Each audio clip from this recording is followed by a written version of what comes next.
State the important colligative properties.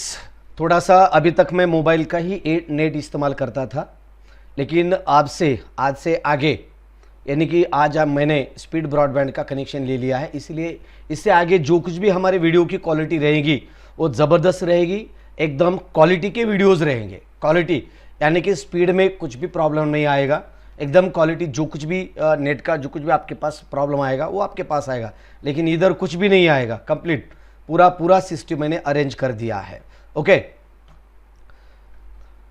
तो चलो हम देखते हैं what is colligative property. State the important colligative properties, यानी कि कॉलिगेटिव प्रॉपर्टीज बोले तो क्या, और ऐसे कौन से कॉलिगेटिव प्रॉपर्टीज है कि जो कि सॉल्यूशन के ऊपर उनका इफेक्ट होता है, यानी कि सॉल्यूशन के सोल्युबिलिटी के ऊपर, उनके डिसोल्यूशन के ऊपर जो कुछ भी परिणाम करता है, इफेक्ट करता है, इसके बारे में अभी हम यहां लर्न करने वाले हैं, अभी हम यहां पढ़ने वाले हैं।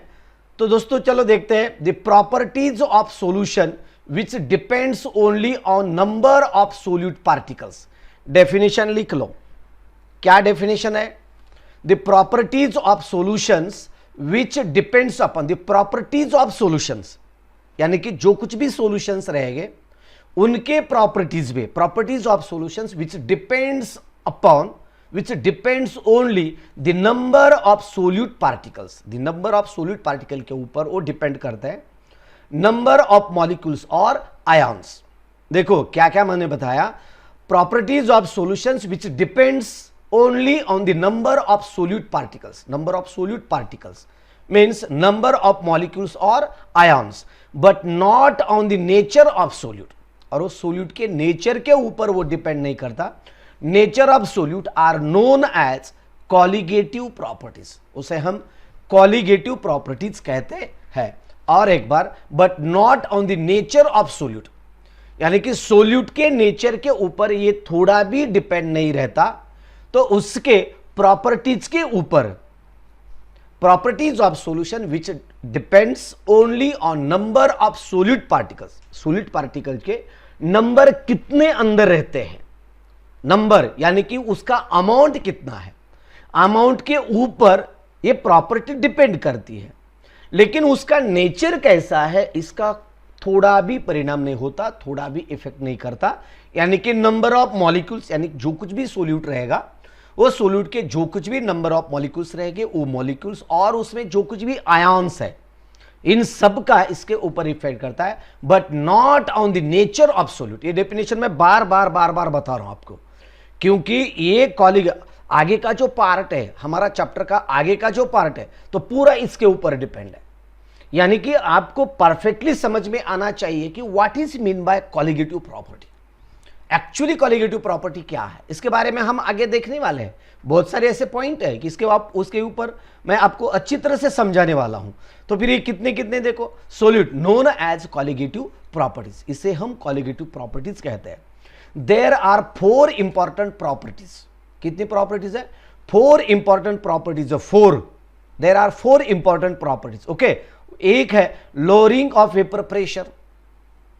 अब ये lowering of vapour pressure, vapour pressure बोले तो क्या, वेपर प्रेशर, वेपर तो आपको मालूम है, वेपर बोले तो बाष्प, ह्यूमिडिटी जनरली हम अगर कहते हैं तो ह्यूमिडिटी, वेपर प्रेशर यानी कि उसके ऊपर जो भी हम वेपर का प्रेशर वहां अरेंज करेंगे उसके प्रेशर के ऊपर सॉलिबिलिटी पर परिणाम करता है।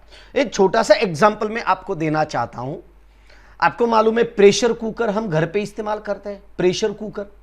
तो प्रेशर कुकर में कैसा है कि हम ऊपर एक शिट्टी लगाते हैं और अंदर से जब उसे नीचे से जब उसे टेम्परेचर देते हो तो अंदर का पानी बॉईल होता है, उसका वेपर क्रिएट होता है, और वेपर तैयार होने के बाद जो अंदर राइस होगा, जो कुछ भी दाल होगी, वो पूर्ण यानी कि उसमें अंदर प्रेशर की वजह से वो राइस जो पीसेस रहते, छोटे से ग्रेन से रहते, वो ग्रेन में पानी अंदर घुसता है प्रेशर की वजह से, यानी कि इसकी सोल्युबिलिटी बढ़ती है। ओके, ये रहा। और दूसरा यहां और एक है लोअरिंग ऑफ वेपर प्रेशर, यानी कि वेपर प्रेशर हम समझो लोअर कर रहे हैं, तो क्या लोअर बोले तो कम करना। इसके बाद elevation of boiling point.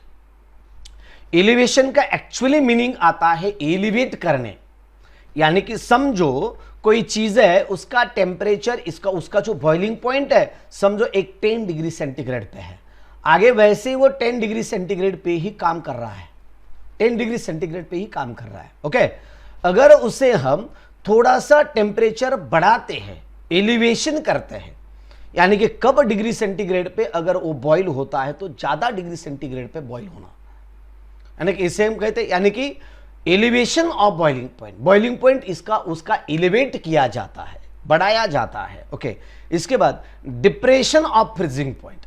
Depression बोले तो कम करना, कम करना, उसका जो कुछ भी है उससे भी वो कम करना। फ्रीजिंग पॉइंट बोले तो फ्रीजिंग का मतलब क्या है कि एक ऐसा डिग्री सेंटीग्रेड टेम्परेचर है, एक पर्टिकुलर सब्सटेंस है, वो सब्सटेंस उसी टेम्परेचर को वो फ्रीज होता है। फ्रीज बोले तो that can converted into the solid, वो सॉलिड में कन्वर्ट होता है, उसे हम क्या कहते हैं, डिप्रेशन ऑफ फ्रीजिंग पॉइंट। यानी कि उसका जो कुछ भी फ्रीजिंग पॉइंट रहेगा वो डाउन किया जाता है। और उसके बाद हम लर्न करने वाले हैं ऑस्मोटिक प्रेशर। दोस्तों ये सॉल्यूशन चैप्टर में का ये सेकंड पार्ट है, सेकंड पार्ट है, इसमें बहुत बहुत इंपॉर्टेंट बीट्स है और ईच एंड एवरी बीट के ऊपर एक डिफरेंट ऐसे क्वेश्चंस पूछे जाते हैं। आपको मल्टीपल चॉइस क्वेश्चन में इस तरह से आपको पूछा जाएगा, which are the following colligative properties, which are the colligative properties from following, which are the colligative properties from following. तो ये देखो, लोअरिंग ऑफ वेपर प्रेशर है, एलिवेशन ऑफ बॉइलिंग पॉइंट है, डिप्रेशन ऑफ फ्रीजिंग पॉइंट और ये osmotic pressure, ये पूरे colligative properties है। इनमें से कौन से भी 3 करेक्ट रहेंगे और दूसरा एक कौन सा तो भी रॉन्ग हो सकता है। इसके बाद हम नेक्स्ट देखते हैं। चलो फर्स्टली हम देख रहे हैं, अभी देखो, what is the principle on which colligative properties based, what are the application of colligative properties. मैंने अभी क्या कहा था आपको कि कॉलिगेटिव प्रॉपर्टीज के बारे में हम थोड़ा सा विस्तार से जानने वाले हैं और उसके बाद जो कुछ भी प्रॉपर्टीज है उनके ऊपर यानी कि हम डिटेल से विस्तार से लर्न करेंगे। लेकिन अभी हम क्या करते हैं कि कॉलिगेटिव प्रॉपर्टीज का बेसिक जानते हैं। और एक बार मैं आपको और एक बार डेफिनेशन आपको बताना चाहता हूं, और एक बार आप बोलेंगे क्या सर बार बार बता रहे, वैसा नहीं, एक बार डेफिनेशन अगर समझ में आए तो जिंदगी भर नहीं भूलना, जिंदगी भर नहीं भूलना। Okay, the properties of solutions, यानी कि कुछ सॉल्यूशंस है, ये देखो इस तरह से मैं एक यहां फिगर ड्रॉ करता हूं इस तरह से। ओके, इसमें हमने एक सोल्यूट ऐड किया है और इसमें हमने सॉल्वेंट इस तरह से हमने ऐड किया है इसमें। ओके, सोल्यूट और सॉल्वेंट ऐड किया है इसमें। ओके, इस तरह से दोनों है। तो क्या कहा, तो ये सब मिलके क्या बन जाता है, अब क्या बना, सॉल्यूशन बना। सोल्यूट और सॉल्वेंट दोनों ऐड करने के बाद ये सॉल्यूशन बना। तो फिर प्रॉपर्टीज ऑफ सोल्यूट, यानी कि इसकी प्रॉपर्टी, किसकी प्रॉपर्टी, ये सॉल्यूशन की प्रॉपर्टी, अंदर ये सॉल्यूशन है, देखो अंदर क्या है, ये सॉल्यूशन है, इसकी प्रॉपर्टी किसके ऊपर डिपेंड है, विच depend only on number of solute particles, number of solute particle, यानी कि जो कुछ हम यहां सोल्यूट ऐड कर रहे हैं इसके प्रॉपर्टी के ऊपर solution which depends only on number of solute particles, यानी कि सॉल्यूशन की प्रॉपर्टी सोल्यूट के कितने नंबर ऑफ पार्टिकल्स अंदर प्रेजेंट होते हैं, कितने मॉलिक्यूल्स होते हैं, कितने आयन्स होते हैं, इसके ऊपर सॉल्यूशन की प्रॉपर्टी डिपेंड होती है। हालांकि it is not depend on the nature of solute, solute के नेचर पे नहीं है, वो क्रिस्टलाइन नेचर है या अमॉर्फस है या लिक्विड है या इसका कुछ लेना देना नहीं है वहां, खाली उसके पार्टिकल्स अंदर कितने हैं, यानी कि वो सॉलिड लिक्विड गैस जो भी कुछ भी हो, लेकिन वो किसी फॉर्म में हो कुछ फर्क नहीं पड़ता, खाली उसकी अमाउंट कितना है अंदर सॉल्यूशन में, इसके ऊपर वो डिपेंड करता है, इसलिए हम कहते हैं कॉलिगेटिव प्रॉपर्टीज। ओके, तो आगे क्या क्या है देखो, चलो आगे देखते हैं और डेफिनेशन क्या है। क्वेश्चन क्या बताया मैंने, what are principles on which colligative properties based upon, principles कौन से उसके ऊपर जिसके ऊपर एक कॉलिगेटिव प्रॉपर्टीज डिपेंड करते हैं। Okay, what are the applications of colligative properties, और कॉलिगेटिव प्रॉपर्टीज के एप्लीकेशंस क्या क्या है, इस तरह से हम अभी यहां देखने वाले हैं। ओके, तो चलो देखते हैं। All colligative properties are connected together, ये देखो अभी अभी मैंने आपको 4 क्वालिटेटिव प्रॉपर्टीज दिखाया। कौन से? एक फर्स्ट वन थी lowering of vapour pressure, okay. Second one elevation of boiling point, next third one depression of freezing point, and fourth one is the osmotic pressure. इस तरह से ये 4 क्वालिटेटिव प्रॉपर्टीज है। तो ये पूरे 4 की 4 प्रॉपर्टी एक दूसरे से वो इंटर रिलेटेड रहते हैं, कंप्लीटली इंटर रिलेटेड रहते हैं उन्हें, ओके। तो all qualitative properties are connected together because these properties are based on same principle. उनके जो रहते हैं ना दीज प्रॉपर्टीज, ये जो प्रॉपर्टीज है उनके किसके ऊपर डिपेंड रहते हैं? आर बेस्ड ऑन, बेस्ड बोले तो अवलंबन असने, okay. The properties depends upon the number of solute particles. The particles may be atoms, molecules, ये देखो एटम्स, कॉमा यहां लिखना चाहिए था, मैंने नहीं लिखा, ये एटम्स, मॉलिक्यूल्स, आयॉन्स और एग्रीगेट ऑफ मॉलिक्यूल्स। उसमें जो कुछ भी रहते हैं, एटम की संख्या कितनी है, मॉलिक्यूल्स की संख्या कितनी है, आयॉन्स कितने हैं, एग्रीगेट मॉलिक्यूल्स उसमें कितने प्रमाण में रहते हैं, इसके ऊपर, यानी कि property depends upon the number of solute particles, solute के पार्टिकल। यानी कि पानी में आप अगर शुगर कितना डालते हो, शुगर वो लिक्विड के फॉर्म का था या कोई सॉल्यूशन आपने ऐड किया था, इसका कुछ लेना देना नहीं है। खाली शुगर का परसेंटेज अंतर कितना है, इसके ऊपर वो डिपेंड करता है। The particles may B, that में बी कौन से रह सकते हैं? एटम रह सकता है, मॉलिक्यूल्स रह सकते हैं, आयन्स रह सकते हैं, एग्रीगेट्स ऑफ मॉलिक्यूल्स। इस तरह से इनका मॉलिक्यूल्स अरेंज होता है, ओके। इसके बाद देखते हैं हम the actual number of solute particles present in solution decides the value of colligative property. मैंने क्या कहा था अभी आपको? The actual number of solute particles, actual number of solute particles present in solution, actual number of solute particles, actual number कितने रहते हैं? Actual number of solute particles present in solution decides the value of colligative property. कितने अंदर particles कितने, ये क्या करता है? डिसाइड्स द कॉलिगेटिव प्रॉपर्टी की वैल्यू वो डिसाइड करते हैं। और एक बार the solid particles present in solution decide the value of colligative property, colligative property को वैल्यू डिसाइड करते हैं, ओके। इसके बाद नेक्स्ट है, देखो third number, the non electrolytes in liquid solvent. ये देखो नॉन इलेक्ट्रोलाइट्स, अब ये नॉन इलेक्ट्रोलाइट वगैरह क्या है हम कल के वीडियो में देखने, इसके बाद के वीडियो में मैं आपको बताने वाला हूं, इसके बाद जो इस चैप्टर का वीडियो आएगा। The non electrolytes in liquid solvent that neither dissociates nor associates. देखो मैं आपको क्या बता रहा हूं, non electrolytes in liquid solvent that neither dissociates, okay, nor associates in solution. वो नाइदर डिसोशिएट होते हैं और एसोसिएट होते हैं। एसोसिएट बोले तो एग्रीगेट होणे, कलेक्शन होणे, और डिसोशिएट बोले तो पूर्णतः त्या सोल्यूशन मध्ये ते विरघळून जाणे, okay. In solution do not ionize producing ions and also do not associate to form aggregate molecules. और एक बार देखो, do not ionize producing ions and also do not associate to form the aggregate molecule, वो aggregate molecule तैयार नहीं करते।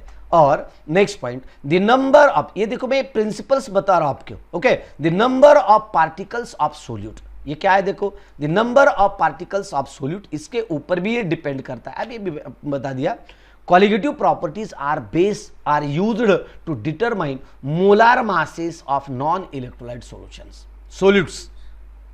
ये देखो, और एक बार, यानी कि ये एक each and every point is important for us for NEET examination. NEET examination के लिए इसके ऊपर each and every point is important for us. प्रत्येक पॉइंट याच्यावरचा महत्वाचा आहे, प्रत्येक पॉइंटवर तुम्हाला क्वेश्चन तयार होऊ शकतो, ओके।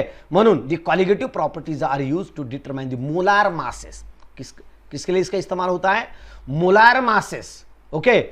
और non electrolyte, molar masses of non electrolyte solution, non electrolyte solution रहेगा, उसका मोलार मासेस डिटरमाइन करने के लिए इसका इस्तेमाल होता है, ओके। इसके बाद नेक्स्ट पॉइंट है, देखो मेरे पीछे, the relations derived by measuring colligative properties. The relations derived, ये आगे है, पूरा है आगे, relations derived by measuring colligative properties hold good for dilute solutions with concentration less than or equal to 0.02 molar. तो इस तरह से यानी कि इसके सॉल्यूशन के ऊपर भी हम एक ओके तो इसके बाद सीईटीची लिंक या व्हिडिओच्या डिस्क्रिप्शन बॉक्समध्ये आहे। आता जे तुम्ही व्हिडिओ पाहताय ना याच्यामध्ये डिस्क्रिप्शन बॉक्समध्ये आहे ती लिंक, सगळ्या लिंक सगळ्या व्हिडिओच्या डिस्क्रिप्शन बॉक्समध्ये आहेत, बाय डिफॉल्ट केलेले आहेत। मी व्हिडिओ चालू केला मनाने लिंक त्याच्यामध्ये पडणार। सर आम्ही वाट बघतो। Okay Kalyani Joshi good afternoon sir, सीईटीच्या लेक्चरची लिंक पाठवा या व्हिडिओच्या डिस्क्रिप्शन बॉक्समध्ये। ओके चला त्यानंतर आता पुढे काय पाहतोय तर आपण तर पहा व्हाट आर तर अशा स्वरूपामध्ये तुम्हाला इथं काय महत्त्वाच्या पॉइंट्स मी तुम्हाला इथं सांगितलेले आहेत। द रिलेशन डिराइव्ड, इसके रिलेशन पूरे सबके रिलेशन में डिराइव करना। Colligative properties hold good for dilute solutions with concentration less than और इक्वल टू 0.2 मोलार। इसके बाद भी हम ये डिटरमाइन करने के लिए इसका इस्तेमाल करते हैं। तो इसके बाद हम पढ़ने वाले हैं, देखो what is vapour pressure. What is vapour pressure? Vapour pressure जो है, वेपर प्रेशर के बारे में हम डिटेल से पढ़ने वाले हैं। वेपर प्रेशर हम किसे कहते हैं? कॉलिगेटिव प्रॉपर्टी मैंने आपको बताई थी। तो कॉलिगेटिव प्रॉपर्टी में क्या था? तो कॉलिगेटिव प्रॉपर्टी में मैंने आपको इस तरह से आपको बताया था। और देखो ए क्या है, तो there are 4 important properties as follows. कोणत्या कोणत्या प्रॉपर्टी सांगितल्या तुम्हाला? एक सांगितली प्रॉपर्टी, एक सांगितली लोअरिंग ऑफ वेपर प्रेशर, दुसरी सांगितली एलिव्हेशन ऑफ बॉइलिंग पॉइंट, तिसरी सांगितली डिप्रेशन ऑफ फ्रीजिंग पॉइंट आणि चौथी सांगितली तुम्हाला कोणती? Osmotic pressure. पण आता मुळामध्ये तुम्हाला इथं पाहायचं आहे की लोअरिंग ऑफ वेपर प्रेशर मी तुम्हाला आता शिकवणार आहे। कोणता? Lowering of vapour pressure. परंतु ॲक्च्युअली वेपर प्रेशर म्हणजे काय हे तुम्हाला माहित असणं गरजेचं आहे। Actually what is mean bye vapour pressure? Vapour pressure म्हणजे काय तर आता इथं घेतलेलेच आहे आपण, तर डेफिनेशन इथं अगोदर प्रथम पाहूया। तर घ्या what is vapour pressure and explain it. What is vapour pressure?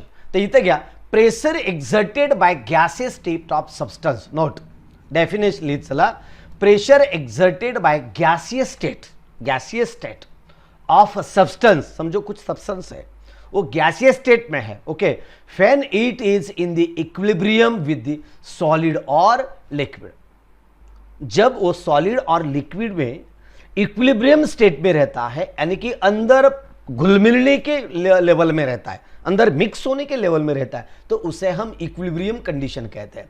Equilibrium with solid और liquid phase is called vapour pressure of that substance. और एक बार बताता हूं, lower pressure of gas lower solubility and higher pressure of gas higher solubility, इसके बारे में मैंने आपको बताया था और भी एक बार बताता हूं।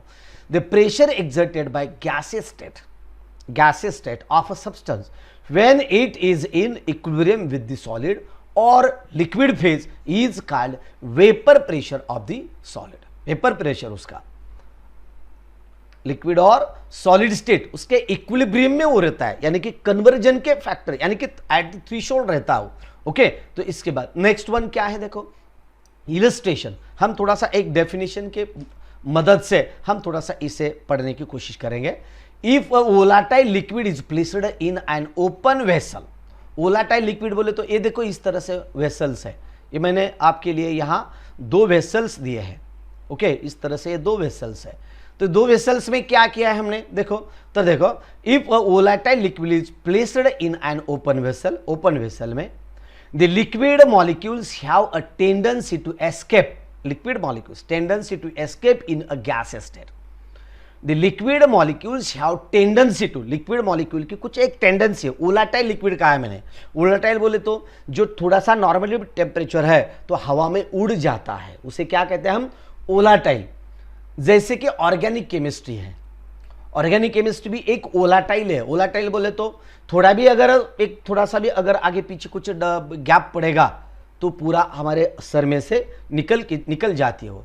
Volatile liquid is placed an open vessel, the liquid molecules have tendency to escape in a gaseous state. Gaseous state में वो निकल जाती है and forming vapor, यानी कि लिक्विड है वो गैस में तैयार होता है और वो वेपर्स तैयार करता है एंड डिफ्यूज इनटू सराउंडिंग, यानी कि सराउंडिंग में निकल जाते हैं। ये देखो ये मैं दिखाया, ये इस तरह से लिक्विड है और ये थोड़ा सा प्रेशर कम होने के बाद ये क्या होता है, गैसेस फॉर्म में इसका कन्वर्जन होता है, यानी कि इसके वेपर्स होते हैं और वेपर्स तैयार होने के बाद ये जो वेसल दिए, ये वेसल के बाहर ये आते, इस तरह से ये बाहर आते हैं। तो इसे क्या कहते हैं हम, this is called as vapour pressure. Vapour pressure, vapour पे कन्वर्ट करना, यानी कि बाहर आए वाले ये रहते हैं vapours. Okay, hence the evaporation takes place continuously and no equilibrium is attend.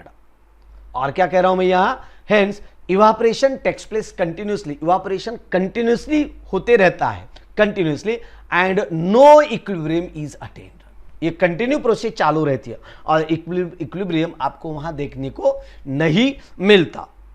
Okay, ये जो कंडीशन आप देख रहे हो। ओके, तो आगे का पॉइंट, आगे के पॉइंट में हम देखते हैं अभी। तो सेकंड पॉइंट में क्या है देखो, however if a liquid is placed in a closed vessel, ये देखो इस तरह से हमने क्या किया, लिक्विड को इस तरह से क्लोज्ड वेसल में हमने इसे बंद करके रखा है। अगर इसको हमने अगर क्लोज करके रखा है, देखो यहां क्लोज करके रखिए इस तरह से हमने, ओके, क्लोज करके रखा है। तो क्या है, placed in a closed vessel, the vapor molecules get accumulated on its surface, vapor molecules के surface पे वो accumulate होते हैं। These vapor molecules are continuously random motion, continuous random motion, यानी कि ये जो पार्टिकल्स यानी कि इस तरह से अंदर इस तरह से ये रिवोल्यूशन करते, यानी कि मूवमेंट करते हैं, कंटिन्यूसली मूवमेंट करते हैं इसमें इस तरह से। ओके, कंटिन्यूसली मूवमेंट करते हैं।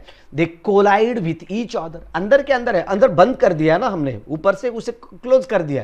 क्लोज करने के बाद जो कुछ भी मॉलिक्यूल्स रहते हैं अंदर ही इधर उधर घूमते हैं। Okay, with the walls of container and with the surface of liquid and return to the liquid state.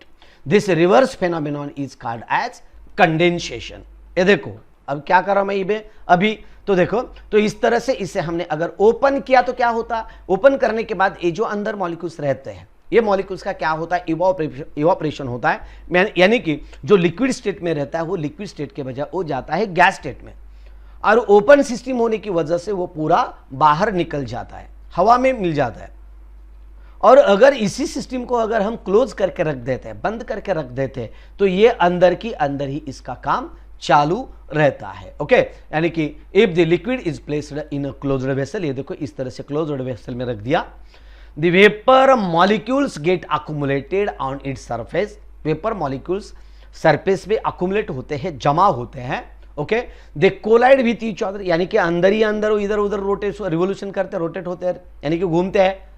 Okay, travelling करता है। तो कोलाइड विथ अदर, यानी कि अंदर समझो ये घर है, घर में अगर कुछ समझो बच्चों को हमने बंद करके रख दिए और वो अंदर इधर उधर भागने लगे, तो कोलाइड उनके बीच में भी कोलाइड होगा उसी तरह से। क्योंकि आपने तो ऐसा भी समझ सकते हैं कि समझो एक जेल है, जेल, और वहां जो कुछ भी कैदी है, अंदर कैदी बंद है, ऐसे इमेजिन करो, और अंदर एक बाहर से किसी ने तो बड़े एक जोर से पुकारा उसने कि जेल में बॉम्ब है, जेल में बॉम्ब है।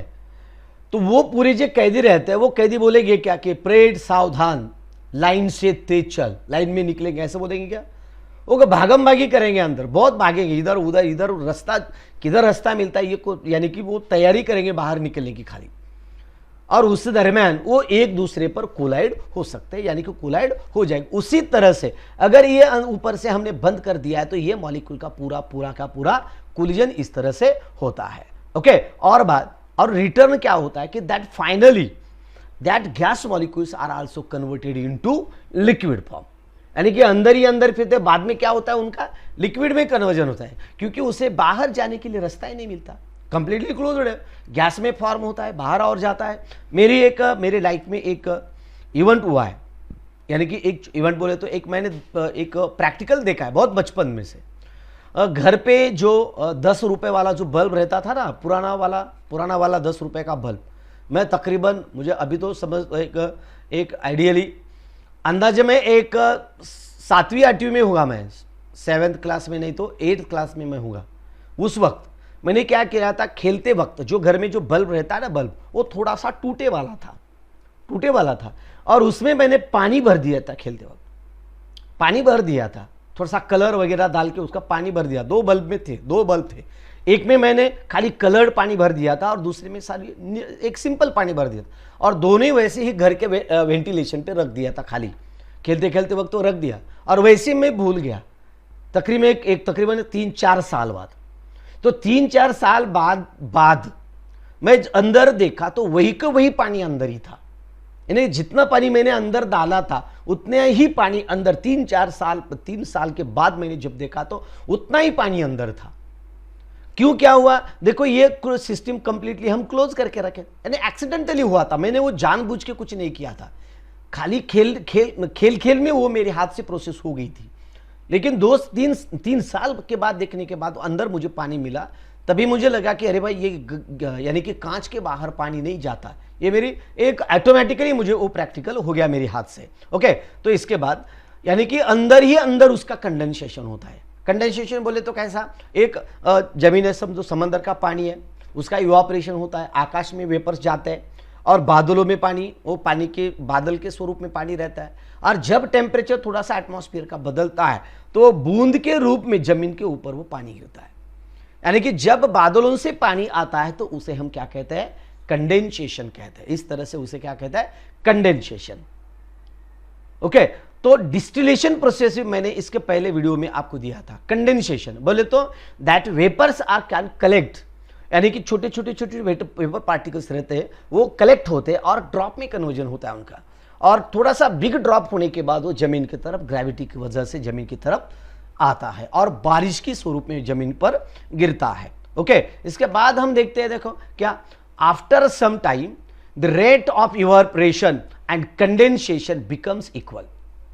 आफ्टर सम कंडीशन, देखो आफ्टर सम टाइम, ये जो मैं टेक्स्ट के साथ आपको बता रहा हूं, मुझे ये भी पढ़ाने आता है कि समझो मैं खाली एक लेक्चर दिया, खाली धन धन धन धन धन धन धन धन ऐसा मैंने लेक्चर दिया, क्लोज कर दिया, लेकिन मैं आपको टेक्स्ट के साथ लाइन टू लाइन पढ़ा रहा हूं, ईच एंड एवरी लाइन का मैं मीनिंग आपको बता रहा हूं, इसलिए कि आपके जो नीट क्वेश्चंस आने वाले हैं, जो एग्जाम में क्वेश्चंस आते हैं, तो कंप्लीटली एग्जाम जो एमसीक्यू आते हैं तो एमसीक्यू पूरे सेंटेंस के ऊपर ही रहते हैं। ओके, तो after some time the rate of evaporation and condensation becomes equal। rate of evaporation and condensation कैसा होता है? equal बन जाता है वो, and an equilibrium is established between liquid and vapor। equilibrium वहां क्रिएट होता है। Okay, vapour phases. Okay, at this stage the vapour exerts a constant pressure. एक वेपर क्या करता है? इसके ऊपर एक कांस्टेंट प्रेशर एक्सर्ट करता है, ये लिक्विड के ऊपर, यानी कि अंदर जो है ये लिक्विड का रूपांतर, यानी कि लिक्विड का गैस के फॉर्म में हो जाता है, और ये अंदर ही अंदर रिवोल्यूशन करने के बाद वो गैस जो मॉलिक्यूल्स रहते हैं बाद में कंडेंसेशन होने के बाद फाइनली वो भी लिक्विड में कन्वर्ट होते हैं, और the vapour pressure on the liquid, और इसे क्या कहते हैं? That constant pressure and called vapour pressure on the liquid surface at constant temperature. कुछ तो एक डिजायर्ड टेम्परेचर के ऊपर ये वेपर प्रेशर कांस्टेंट रहता है, इसे हम कहते हैं वेपर प्रेशर। वेपर का प्रेशर जनरेट होता है उसके ऊपर, और इसके बाद the vapour pressure of a liquid increases with increase in temperature. देखो ये कुकर का प्रिंसिपल है, कुकर का प्रिंसिपल है, यानी कि वेपर प्रेशर जो हम लर्न करते हैं, वेपर प्रेशर का जो लर्न करते हैं पूरा का पूरा कुकर प्रेशर के ऊपर है, क्योंकि अंदर से अगर आप टेम्परेचर देते हैं तो टेम्परेचर देने के बाद अंदर ही वेपर्स क्रिएट होते हैं, और वेपर्स अंदर ही अंदर बहुत फास्ट से रोटेट होते हैं, वो इधर उधर इधर उधर वो बम्बार्डिंग करते हैं, कोलिजन करते हैं, और बाद में कंडेंसेशन होने के बाद में वो पानी में कन्वर्ट हो जाती है, यानी कि अंदर ही उसकी प्रोसेस चालू रहती है। तो इसीलिए क्या होता है, अगर आप टेम्परेचर बढ़ाते हैं तो सेंटेंस क्या दिया, देखो the vapour pressure of liquid increases. Vapour pressure अंदर का बढ़ता है, कब बढ़ता है? देखो with the increase in temperature, यानी कि जब भी टेम्परेचर इंक्रीज होता है तब भी इसका वेपर प्रेशर भी बढ़ जाता है। ओके, तो और इस तरह से the factor which affect on the vapour pressure, तो वेपर प्रेशर पे परिणाम करने वाले कौन से फैक्टर्स है, ओके, इस फैक्टर के बारे में हम कल के वीडियो में देखने वाले हैं। कल हम देखते हैं, चलेगा? तो कल के वीडियो में इस फैक्टर के बारे में हम थोड़ा सा विस्तार से जान लेते हैं, और वेपर प्रेशर भी और एक बार मैं आपको यानी कि नेक्स्ट वीडियो में आपको पढ़ाने की कोशिश करूंगा। जो अभी वीडियोस देख रहे हैं बच्चे वो भी ठीक है, और जो आगे भी देखने वाले हैं उनको प्लेलिस्ट में, यानी कि 1 साल बाद 2 साल बाद जो भी कुछ बच्चे देखने वाले हैं उनको इसकी प्लेलिस्ट में ये पूरा आपको मिल जाएगा। ओके, तो इसलिए इस वीडियो के लिए अभी हम यहां ठहरते हैं। ओके, कोण काय म्हटलं, सर आज खूप वेळ होत आहे, प्लीज सर। अरे अभी तो लाइव हूँ। ओके ठीक है, Navnath Darak, like the video, okay, also share.